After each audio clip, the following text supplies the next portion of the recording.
For today's update, Kalingap Edu at Viancy hindi makapaniwala at pag-alis ng EDSI may nakaabang na swerte. Wow! Lalaman po natin yan maya-maya lamang. Isa munang magandang araw at gabi sa inyong lahat saan mang sulok ng mundo.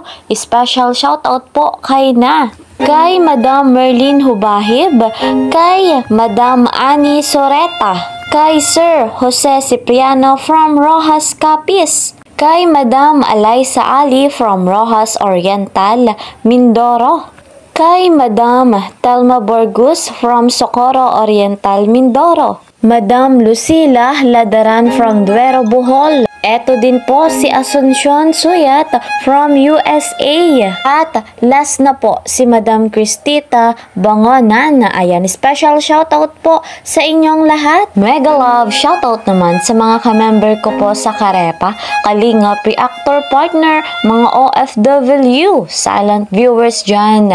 Mega love shoutout po sa inyong lahat. Eto guys, patuloy nating suportahan Kuya Val Santos Matubang at Kalingap Rob. Kasama ng kanilang may bahay, Ate Edna Vlogs and Jackie Tapia. Mga kalingap, batid natin ang kabutihang puso nila dito sa mundong ibabaw. Nawa marami pa silang matulungan, kaya po deserve nila na suportahan at isubscribe natin. Batid natin na marami ng pabahay, financial assistance at scholarship ang kanilang pinagkaloob. Mga kalingap, ako naman po si Kalingap Kel ay patuloy na naglalambing. Sa bago po sa aking munting channel, please po subscribe, like and share my videos. At please po, huwag niyong kakalimutan na click the notification bell para po lagi kayong updated sa aking mga videos. Eto guys, dito na tayo sa ating topic.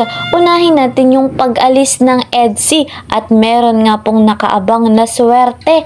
Wow na wow! Yun nga po mga kalingap, kay Kuya Val Santos Matubang, doon po sa kanyang vlog, kanyang nabanggit na magkakaroon nga po ng meet and greet doon sa Hong Kong. At syempre nakaabang na nga po ang mga supporters, ang mga solid supporters ng EDSI. Hindi lamang po sila nakaabang, kundi meron din po silang bigay regalo para po kay Papa Eds at kay Viancy. May hinanda rin po silang mga pasabog para po sa love team na ito. Meron na nga pong nagbiyahe papuntang Manila dahil excited na rin sila na mag-travel papuntang Hong Kong. Sabi nga po ang magiging kaganapan sa Hong Kong at si Papa Eds nga po at si Viancy ay hindi makapaniwala. Batid natin mga kalingap na bago nga po makasama si Viancy, napakaraming pinagdaanan.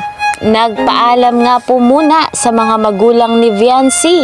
Nagpaalam rin sa mga guro ni Viancy. Dahil nga po, yung travel papuntang Hong Kong ay conflict sa OJT ni Viancy. At yung pagkuha ng permit sa DSWD ay nagawan din po ng paraan. Ayan mga kalingap, ilang kiambot na nga lang po ang EDSI ay nasa Hong Kong na.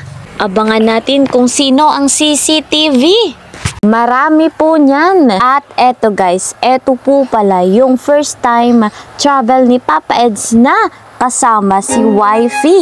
Pa-second time niya na ito na pumunta. Pero ito yung first time na kasama ang kanyang wifey. Wow! Pangarap nga ni Viancy matutupad na. Ayan guys, yan muna ang ating update ngayon. See you po sa next video. Ingat po kayo palagi. Bye-bye!